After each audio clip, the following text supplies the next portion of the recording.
Hi guys, welcome to Shine with Njoki Kamanja Kethi. Thank you so much for, I know we've taken a break, but sometimes it's good to take a break to strategize, to at least see if things are going in the right direction, but worry not, we are back. So welcome, and today we are in this beautiful place. I know you are wondering what is this background. We're in a beautiful place called The Local, and I'm going to be giving you the details about this place. They sell men's suit.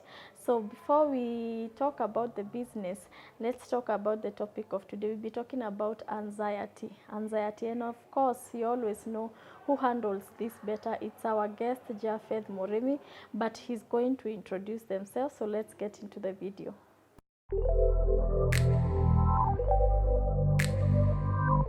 Hi Japheth. Yaje, Njoki. Hey, unakaa poa, you're looking good. Your enemies, your enemies must know. Thank you. Introduce yourself to our guest. Thank you. So that we can enter into the topic of the day. I'm Japheth Murimi, otherwise known as Jeff. I'm an addictions counselor and a counseling psychologist at Genesis Retreat and Wellness Center. Genesis is a center that deals with mental illnesses, substance abuse, and we have evidence-based programs and a very, what do we call it, alluring environment for healing. Yes, and the staff are well trained, and it's a good place for healing. Thank you so much. You've been of great help to our audience, and also there's a place where we were handling a session and you really helped us to understand many things. Yes. So today we are talking about anxiety. As the host, I have really struggled with anxiety. I didn't understand it until maybe last year because of, research. Now internet is here, you can learn about so many things. And I would like you to explain what is anxiety. I'm laughing, not at you because of having anxiety, because now the host has struggled with anxiety. The guest too. So we are not talking from a point of perfection. I have my own struggles with anxiety. But anxiety is a normal feeling. Yeah. It's a normal human feeling. We can say it's a feeling of fear, of concern, of dread, yes, or simply a feeling of anticipation, which sometimes manifests itself physically by increasing your heartbeat, breathing, heavy breathing, sweating, and many others. Wow. Just in case you're wondering, I said we are at The Local Men's Suit. It is in Westlands, Bandari Plaza, Mezzanine 1. So if you come here, you'll meet a very beautiful lady called Emily, and she's the one who has dressed our guests today. So today my guest has to sponsor me somewhere. So let's go to, you said anxiety is a normal feeling. Yes. Before we used to say, me, when I feel I have anxiety, I know there's something bad that is going to happen. But later on, last year when I discovered I suffered like a panic attack. Okay. It was so bad I didn't understand until when I went for therapy and I did the research and I understood even my triggers. Okay. So I would like to know, when is anxiety a problem and when is it not a problem? Yeah, first of all, anxiety is very beneficial. For example, imagine if you didn't feel anxious on school. Yeah. You wouldn't look for the fees. Utambia kijana we. So it alerts us of danger. Yeah. It acts as a pointer to things we should focus on, isn't it? Because if you want to achieve something, you become anxious about it, so you work on it. But it reaches sometimes in some people and in some experiences where, number one, it may affect your day-to-day activities. Number two, you may be unable to control your impulses or moods or feelings. And another way is if you find yourself overreacting to situations which maybe, there's no substantiative element to overreacting. What is overreacting? Who measures this is 10 kg of The reaction? overreaction. But we say there's normal reactions to Yeah. certain stimuli Yeah. or to certain circumstances, but you may find you are overreacting to certain circumstances based on the normal reaction, maybe which you had or which is normal and acceptable. Now, at least we know it's anxiety is beneficial at some point. But I was talking about triggers now. People don't understand. People think these things are new things. We are learning new things. We are putting everything on anything. And I want you to explain, as you explain to us the triggers of anxiety, or somebody who is suffering from anxiety, you explain what is triggers. I'm not sure what you mean by triggers. Like what causes you? What causes? Yeah. It will depend on people to people, on person to person, isn't it? Mostly it is a dangerous situation or uncertainty. We say you feel anxious when you're too much into the future or too much into the past when you're not in the present moment, which is normal. Yeah. But like I said, it becomes a problem if that interferes with your normal life, day-to-day activities, and that is why you have disorders. Yeah. For example, you mentioned having panic attacks. That is an anxiety disorder, which you call panic attack. That is where the body reacts to certain circumstances where you feel sudden shock or sudden fear, and you may feel chest pains, sweating, palpitations, freezing, general confusion, lack of sleep, all of those. There are those who don't get panic attacks. There is what we call generalized anxiety disorder. That is where now you find people or someone worries about everything. You worry about the color of the shoe you are wearing, what your boss will say, what the person you are sitting in the matatu will say. You worry about what, basically everything. Every situation you overanalyze it. Did I look good? Did I? And you are in that constant worry. You are in that constant worry. There is also separation anxiety. This one really happens in children. Even in grown-ups. Okay. Whereby now maybe you have created a connection with someone, and when you are about to live physically, you find that you experience anxiety symptoms. It could be even an object or school or anything, but that can be traced to childhood because it started because of that separation from parents. That every time you think you separated from your parent, it gave you that uneasy feeling. So it never left you, even with other things that you create bonds with. And then there's selective mutism in children. They can be triggered by certain circumstances or certain scenarios. Selective mutism occurs in children when they are exposed to the trigger, they are unable to talk. Words don't come out. I don't know whether you've seen that. Oh, like you'll see a kid at a certain area, they are thriving, but when you take them maybe to a certain audience, they freeze. They freeze. Selective mutism.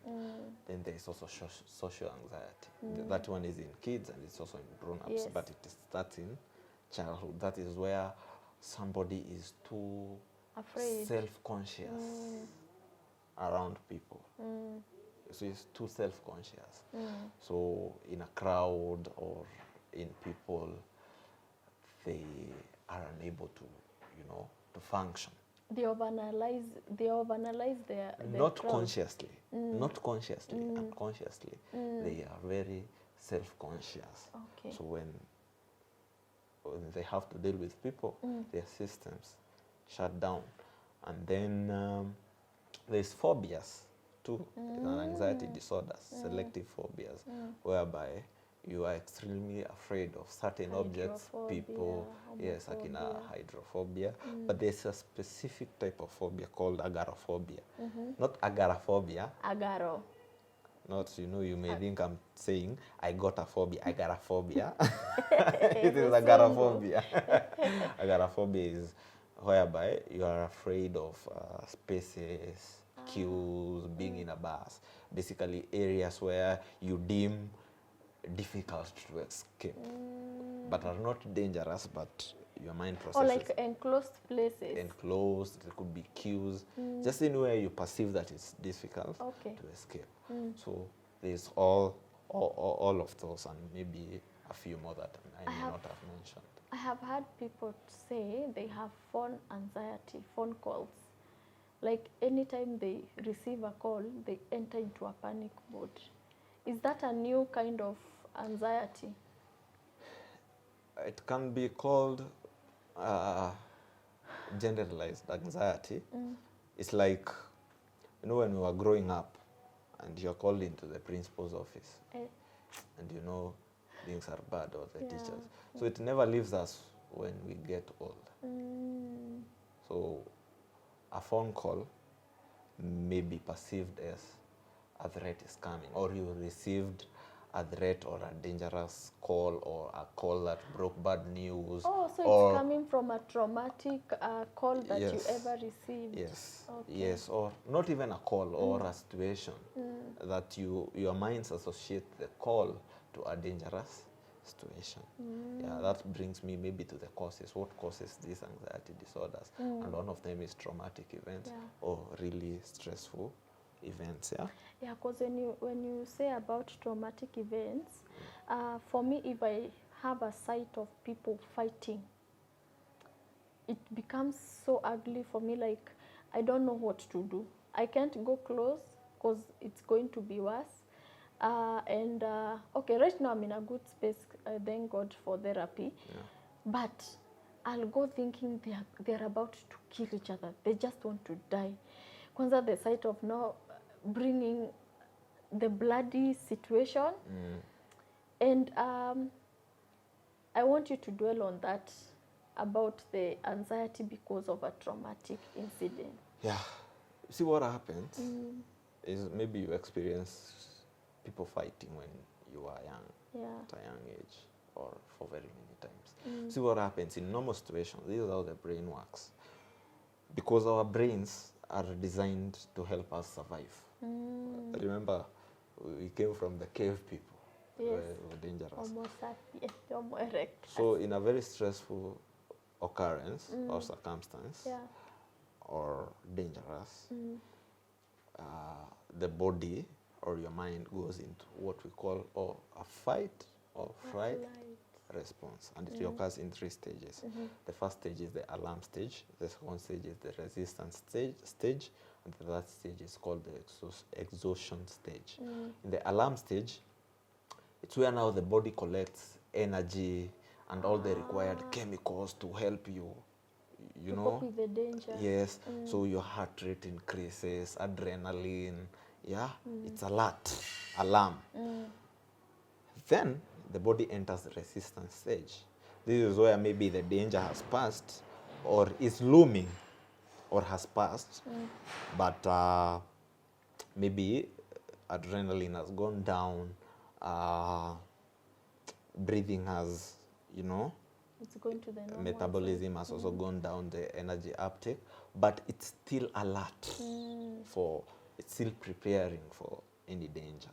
Then it enters the third stage, whereby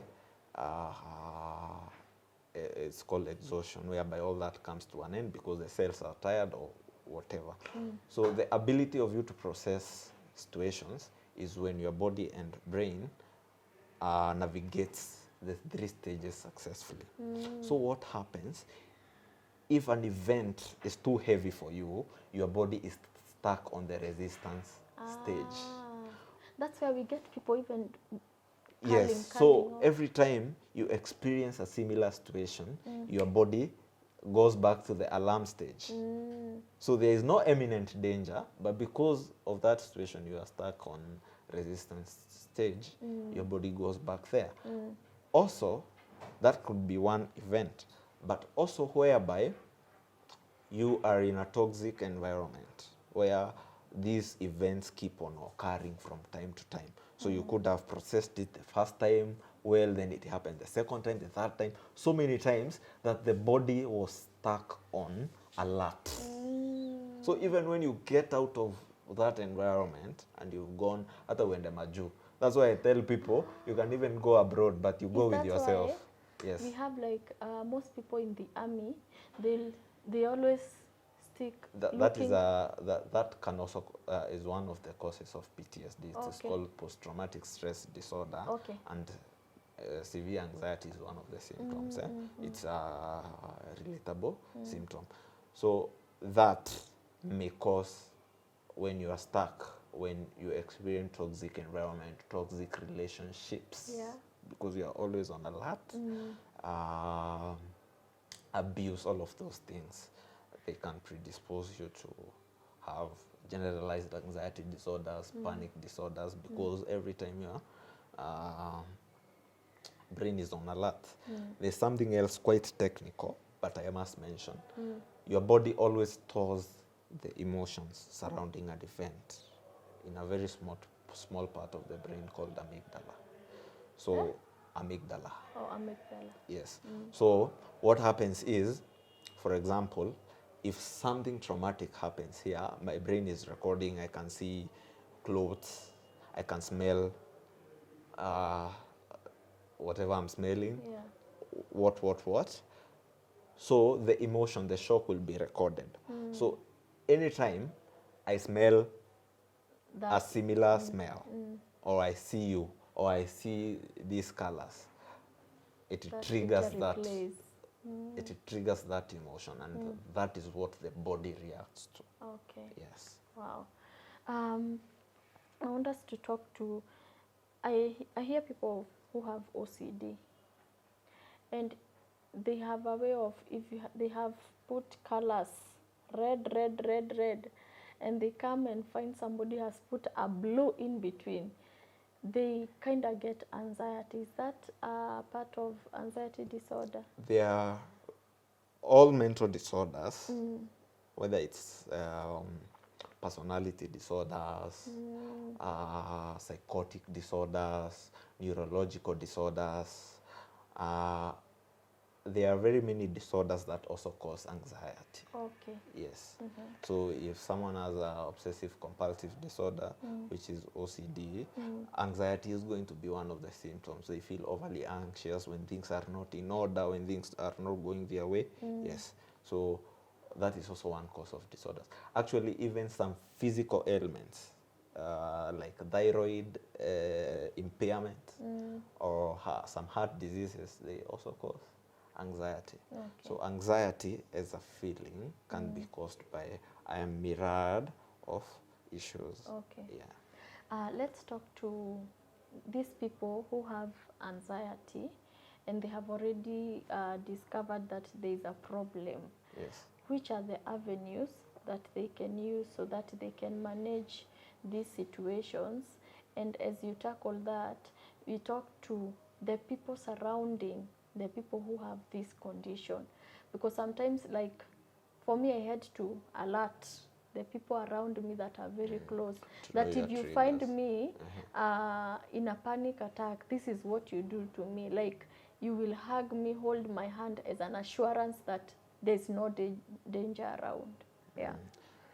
First of all, I want to say this: in issues of mental health, be it addiction, depression,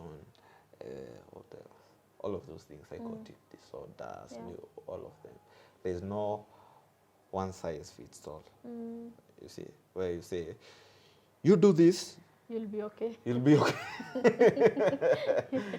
I say it is, you have to go on a journey of discovery to see what works for you. So if you've discovered you have the problem, you can try breathing techniques. Breathing techniques are basically, because we said when you're anxious is when you're too much into the future or too much into the past. So breathing helps you to relax and calm down. There are various. If you come to me, if you come to Genesis, I can teach you some of them. is your guy. Only that he can't be my grounding therapist techniques, yes, meditation, exercise, see physical exercise, yeah. having a healthy diet, mindfulness, asking yourself in very extremely negative, when you're feeling negative emotions, instead of reacting to the negative emotions, always going back to your thoughts and asking yourself, what is making me feel this way? Could I change the way I think? Could I see things a bit differently? Yeah. Could I be processing this situation wrongly? Could I be perceiving it wrongly? And even if the feeling doesn't go away and you feel like, you see, when you have a negative feeling, your brain records that as pain. And because the brain is manufactured to help you survive, it goes into a mode where it wants to either suppress that pain or kick that pain away. So your brain instinctively wants to react, but you have to teach yourself to respond. Even if the instinct is to react, for example, if I'm angry, maybe the instinct is to slap somebody. So before you react on the instinct, go back to your thoughts and ask yourself, how else can I view this? How else can I act on this? Is there something positive I can do even though I'm feeling like this? That doing that over and over again, for example, has really helped me a lot with my anxiety. Yeah, I know you have Yes. Nini. Maybe you could touch on how you have struggled with anxiety and what you have done. Yeah, first is therapy. And therapy helps because the interventions in therapy, for example, many therapists, or if you come to me with anxiety as a therapist, I will use an approach called CBT, cognitive behavioral therapy. This is whereby we say that what you can control is your thoughts and your feelings and your behavior, that we cannot really control outside. We cannot really control what happens on the outside, but we control how you perceive that, the thoughts you have. We look at your belief system, the traumatic events that you've had. How did they change your perception? How did they change how you view life? And we try to give them new meaning so that you see life in a new way, in a different way, and that may help you feel better. Because your thoughts will determine how you feel. It's not what happens. For example, if you are my friend and I don't say hi to you, if you think I've not said hi to you because I don't like you, you feel bad.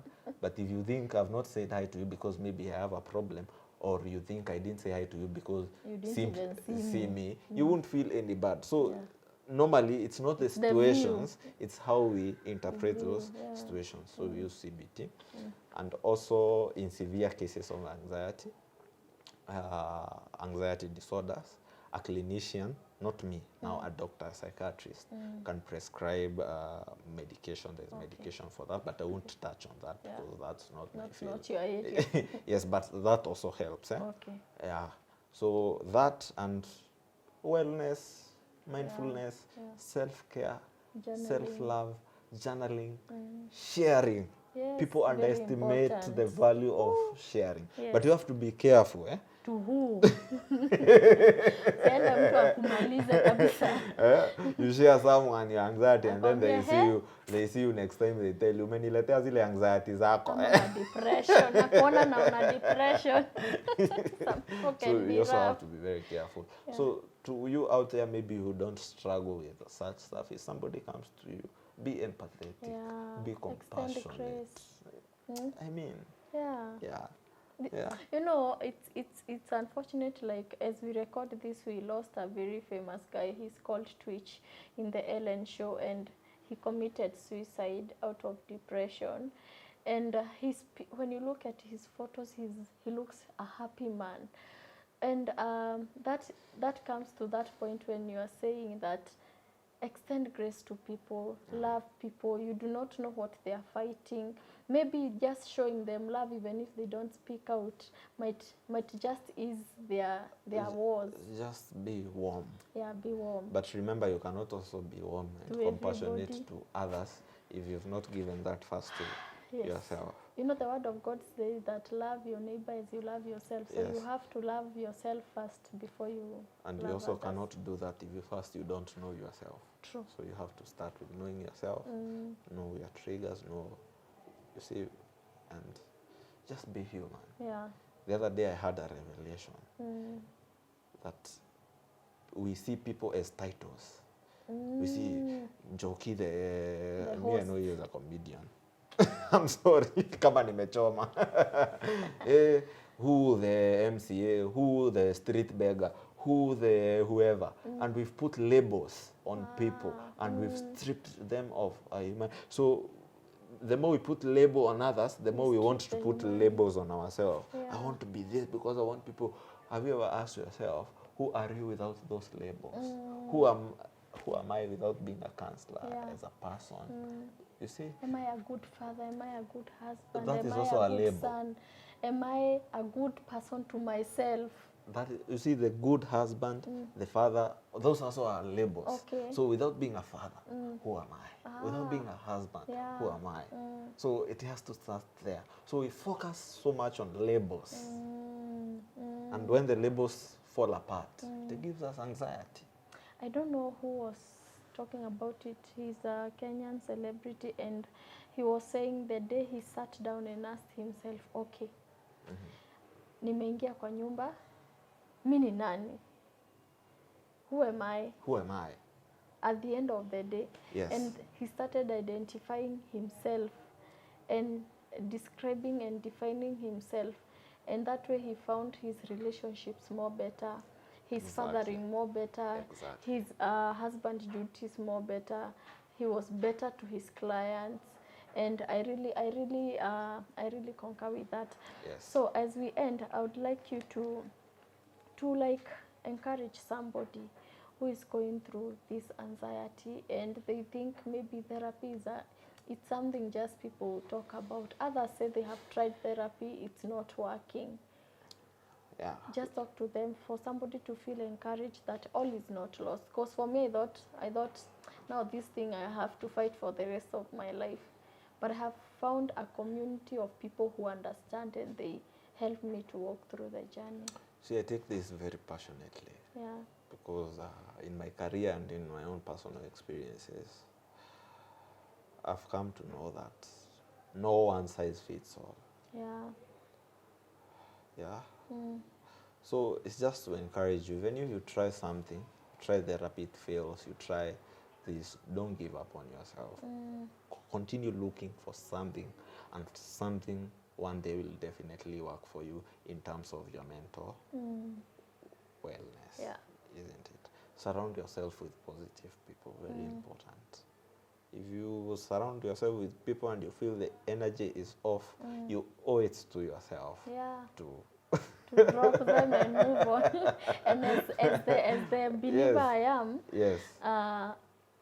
These things, even in the Word of God, are things that people struggled with. I see people like Elijah struggling with fear. I see people like Solomon fighting lust. I see people like Jonah struggling with the spirit of complaining. So these things are not things that have not been there. They have been there. They have affected people. People have thrived and moved past them. Yes. So it's not like for you. It's you are the person who it has been labeled that you'll end. Yes. The other thing is, you might not have caused it. Yeah. Yes. Yeah. But you hold the responsibility. Yeah. Yes. You see, you don't keep complaining. So you complain, it's you who made me this. So then you have to take that responsibility. Oh, dwelling on the past every time. Not even or the on past, the on the blame. Blame. What are you doing for yourself? Yes. Yourself, what are you doing? Yes, I cut your hand and I went to jail. Sasa to do. You are still the one who's going to take the medicine. Yeah. You are still the one who's going to feel the pain of the stitches. And if you tell the doctor, don't treat my hand because Jeff cut it, who will lose the hand? You're the one who's So, going to so we lose. have to Wow. cut that victim mentality. Yeah. And we say, yes, I'm a victim of this, but I'm not going to let I'm not that going to let it define kill me. Yeah, or defeat Yes, me. Yeah. that is not who I am. I am this.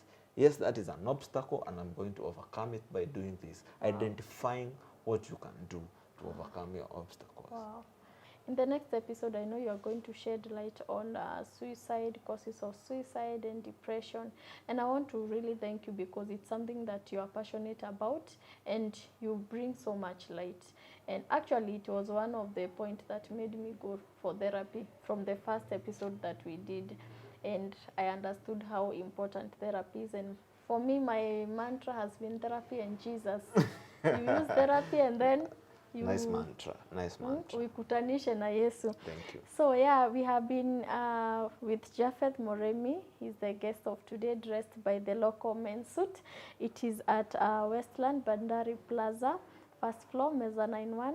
And you can follow them on Instagram. That is the local _men _suits. Their website is thelocal.com. On Facebook is the local men's suit, and you can WhatsApp them on 0732 555 241, 0732 555 241, 0732 555 241. We are going to be putting their handles here. If you are there and you feel you want to bless somebody in this holiday with a kasuti, you can do it. Like my guest is looking, I think he needs to call me for the wedding. No. I'm tired of eating food from my home. No, wakumbusha wakuja Genesis. Oh Tuko yeah. Rongai. Yeah, he's in, just tell them. Tuko Genesis Retreat and Wellness Center, Rongai, Masai Lodge Road. Hapo tutatupata for all your questions on mental health and addiction. And we do comprehensive inpatient programs. Thank you very much. Well, thank you so much for gracing us, and may God bless you. This is Shine with Njoki Kamanja Kethi. Remember, you're the light and you can shine.